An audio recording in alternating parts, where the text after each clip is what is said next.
नहीं पता लगता ना, तो इसलिए कहते हैं अब उसका आता पता नहीं है, पर उसका यही पता है अब उस जो डर आया है वो उससे आया है।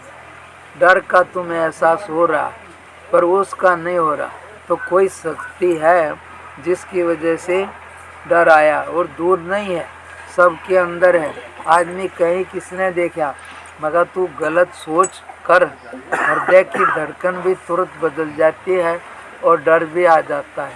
हाँ, ये बात अलग है अब उसने कुछ छूट दे दी है थोड़ी देर के लिए इंसान को, बाकी इंसान को छोड़ के कोई गलत काम नहीं करता है। सब प्रकृति पर जीते हैं, लेकिन ये आदमी है प्रकृति से इधर उधर भी जीता है। बाकी सब पशु पक्षी भी अपना सब प्रकृति के नियम से जीवन जीते हैं और उनको ये ज़्यादा वो भी नहीं है, चिंता भी नहीं है और किसी भी प्रकार का। आदमी के पास ज़्यादा है सबसे, फिर भी चिंता इसी को रहती है, डर भय भी ज़्यादा। उनको भी एक दूसरे का रहता है पक्षियों में भी, पर उनका एक इस तरह का नहीं है आके जोड़ के करो ये क्या होगा। उनका किसी के आश्रित हैं तो जैसा भी है वैसा मिल जाएगा, लेकिन हमारा जो आनंद है उसमें गिरावट क्यों आई, बात ये है भाई। जब वो आनंद स्वरूप है तो फिर आदमी कौन, आजकल तो बहुत कम ऐसा होगा, बच्चे भी बहुत कम आजकल के ऐसे दिखते हैं जिनके चेहरे खिले हुए हों, नहीं तो सब छोटे छोटे ही चिंता में पड़े रहते हैं। किसी को कुछ चक्कर में पड़ गया, आजकल ये फ़ोन ऐसा चल गया, यही नहीं मिला इसी से रोने धोने लग जाते हैं।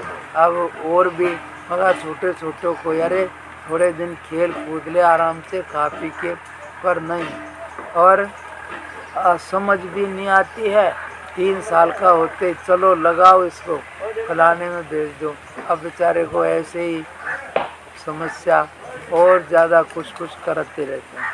खैर वो जो भी है, लेकिन यहाँ पर जो बात थी वो यही है कि पुरुष 2 ही प्रकार का है, एक क्षर और एक अक्षर। और जो अक्षर है वो अविनाशी है और आनंद वाला है, लेकिन वो इस क्षर का संग करके उलझन में पड़ गया है।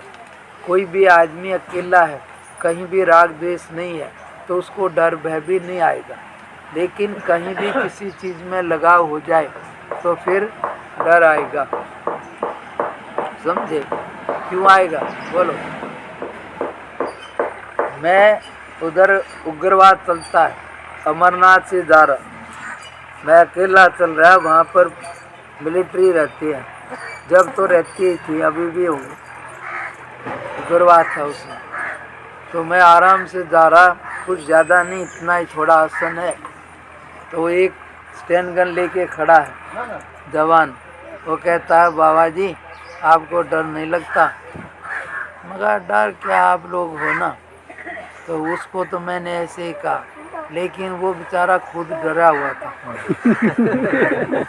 उसके हाथ में स्टैंड गन थी, पर मैं देख रहा था कि मेरे पास तो कुछ भी नहीं है और इसके पास बहुत चीज़ें हैं, फिर भी ये डरा क्यों है। तो डर का कारण क्या, हथियार से डर भाग जाएगा, क्या किसी चीज़ से डर हट जाएगा। तो इसको लेकर के कहते हैं कि ऐसा कुछ नहीं है, ये तो एक आदमियों का बाहर का वो है, उसके हाथ में है, लेकिन फिर भी उसको डर है, भय है। क्यों है बताओ। डर भय का जो कारण है पता है कहाँ से आता है। किसी भी चीज़ में लगाव होगा तब से उसके साथ में द्वेष भी हो जाएगा, तो वहीं से बाहर के संग सहारे से जब कोई भी अपने आप को समझेगा तो फिर उसको डर भय आना शुरू हो जाएगा। क्यों, क्योंकि बाहर का संग कोई भी बराबर रहने वाला नहीं है, वो बदलने वाला है। लेकिन किसी ने भी नहीं बदलने वाले के साथ संग कर लिया, उसके साथ अपने को जोड़ लिया, तो वो अविनाशी है। उसका दुनिया की कोई भी चीज़ या वस्तु नहीं है जो इधर उधर कर दे, तो उसमें भय आने का कोई कारण नहीं है। लेकिन हमारा ये है, बच्चे हैं, परिवार हैं, उधर ऐसा है वैसा है, ये होने से डर भय आता है। और जिसको ये ज़्यादा नहीं, उसको नहीं आएगा। किससे आता है? संबंध से। और संबंध भी ज़्यादा लगाव का होगा तो ज़्यादा दुख आएगा, और जिससे तुम्हारा परिचय नहीं, उसका पूरा परिवार मर जाए तो कुछ होता है? बस वो हो करके बात करते हैं।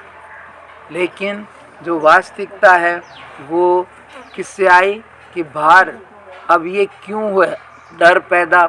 बाहर के संसार से जब हम अपने आप को समझते हैं तो वो चीज़ें बदलती हैं और आप नहीं बदलते हो। इसलिए नहीं बदलने वाले ने बदलने वाले के साथ संग कर लिया तो वो बदलेगा, वो नहीं